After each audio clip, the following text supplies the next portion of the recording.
항생제가 듣지 않는 위험한 균, MRSA의 모든 것. 오늘은 많은 분들이 이름은 들어봤지만 정확히 어떤 질병인지 잘 모르는 감염병, MRSA에 대해 깊이 있게 알아보겠습니다. 우리가 살아가는 일상 속에서 언제든 접할 수 있지만 초기에는 단순한 피부 트러블처럼 보여 방치되기 쉬운 병, 그러나 방치하면 생명을 위협하기까지 하는 균, 바로 메티실린 내성 황색포도상구균 MRSA입니다. 1. MRSA란 무엇인가? MRSA라는 이름은 조금 어려워 보이죠? 하지만 의미는 간단합니다. 일반적으로 우리 피부나 코 안에는 황색포도상구균이라는 세균이 자연스럽게 살고 있습니다. 대부분은 문제가 되지 않죠. 그런데 문제는 이 균이 항생제의 내성을 가진 변종으로 변할 때입니다. 메티실린을 포함한 여러 항생제가 듣지 않는 균, 즉 약이 잘 듣지 않는 강한 생존 능력을 가진 균, 이것이 바로 MRSA입니다. 이 균은 자연적으로 치료가 되지 않고 잘못 대응하면 감염이 깊어져 폐렴, 관절 감염, 뼈 감염, 심하면 폐혈증까지 이어질 수 있습니다. 2. MRSA의 감염 경로. 우리는 어떻게 감염되는가? MRSA 감염은 생각보다 흔하게 일어납니다. 특히 다음 세 가지 경로가 대부분이죠. 첫째, 병원 감염. MRSA는 병원 감염균이라는 별명을 가지고 있습니다. 주사기, 카테터, 의료기기, 경상, 침대 시트 등 병원 환경은 세균이 퍼지기 쉬운 조건이 갖춰져 있어서 입원 환자나 의료진 사이에서 전파됩니다. 둘째, 상처를 통한 감염. 작은 상처, 긁힌 자국, 면도 상처도 MRSA가 침투하기에 충분합니다. 특히 당뇨병 환자처럼 상처 회복력이 떨어지는 환자는 위험이 크게 증가합니다. 셋째, 피부 접촉과 오염된 물건 공유. 최근에는 지역사회 감염이 늘면서 병원 밖에서도 쉽게 전파되고 있습니다. 운동선수, 군인, 학교 기숙사, 합숙훈련, 헬스장, 수건 침구 공유하는 환경은 MRSA가 퍼지기 쉬운 대표적인 장소입니다. 즉, 우리는 병원에 가지 않아도 MRSA에 감염될 수 있다는 것이죠. 3. 초기 증상. 왜 여드름으로 착각할까? MRSA의 가장 큰 문제 중 하나는 초기 증상이 익숙한 피부 질환처럼 보인다는 점입니다. 가장 흔한 증상은 다음과 같습니다. 붉고 뜨거운 느낌, 통증이 있다, 벌레, 물린 자국처럼 보인다, 여드름처럼 고름이 생긴다, 부종과 열감이 있다. 이 모습이 너무나 일상적인 피부 문제 같아서 사람들이 치료 시기를 놓칩니다. 하지만 MRSA는 일반 종기와 달리 빠르게 악화할 가능성이 있습니다. 심하면 피부 깊숙한 조직까지 감염이 퍼지고 근육, 폐, 뼈, 혈류로 확장될 수 있죠.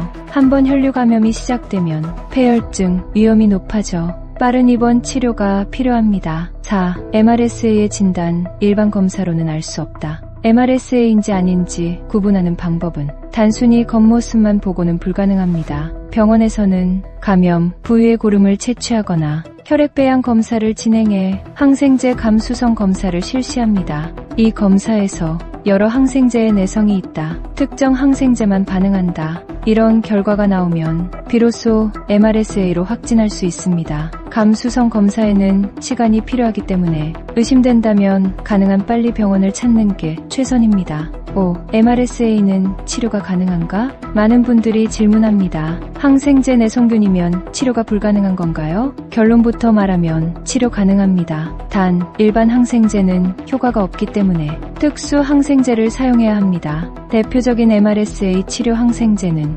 반코마이신, 리네졸리드, 다프토마이신 등입니다. 감염 정도에 따라 외용제, 경구 항생제, 정맥주사, 외과적 절개 등이 함께 시행될 수 있습니다. 가장 중요한 점, 자가치료는 절대 금물입니다. 인터넷에서 본 정보로 항생제를 임의로 복용하거나 낫겠거니 하고 방치하면 내성만 더 강화되고 오히려 위험해집니다. 6. 누가 MRSA에 취약한가? 모두가 위험하긴 하지만 특히 다음 그룹은 더욱 조심해야 합니다. 면역력이 약한 고령자, 유아 및 만성질환자, 병원 입원 경험이 많은 사람, 기타 감염성 질환 가진 환자, 피부 상처가 자주 생기는 사람, 공동생활을 하는 사람, 의료진. 이 그룹은 감염력이 더 높고 합병증 발생 위험도 증가합니다. 7. MRSA 예방, 의외로 간단하게 막을 수 있다. MRSA는 무서운 균이지만 예방법은 생각보다 단순합니다. 외출 후 식사, 전화장실 후 손 씻기, 작은 상처라도 반드시 소독 후 보호, 수건 면도기업 공유 금지, 헬스장 기구 사용 후 손 세정, 병원 방문 시 침대 손잡이, 접촉 최소화, 위생만 철저히 지키면 MRSA 감염 가능성을 크게 낮출 수 있습니다. 8. MRSA 관련 잘못된 오해들. MRSA를 둘러싼 오해가 많습니다. 한번 감염되면 평생 낫지 않는다. 치료 가능합니다. 같은 공간에만 있어도 바로 전염된다. 직접적인 피부 접촉 또는 오염된 물건 공유가 필요합니다. 자연 치유된다. 위험합니다. 반드시 의료 치료가 필요합니다. 불필요한 공포를 조장하는 정보는 피하고 정확한 예방과 의료 접근이 무엇보다 중요합니다. 9. 결론. 무서워만 할 필요는 없다. 하지만 절대 방심해선 안 된다. 오늘 MRSA에 대해 자세히 알아봤습니다. 항생제 내성이라는 이름만 들으면 매우 무섭게 느껴지지만 정확한 정보만 알고 있다면 충분히 예방 가능하고 치료할 수 있는 감염입니다. 상처 관리, 손 씻기, 물건 공유 금지만 해도 감염 위험은 급격히 낮아집니다. 하지만 의심 증상, 붉고 뜨겁고 통증 있고 고름이 생긴다면 바로 병원에 내원해 정확한 진단을 받아야 합니다. 작은 상처 하나라도 소홀히 하지 않는 것, 그것이 MRSA로부터 여러분과 가족을 지키는 첫 번째 방법입니다.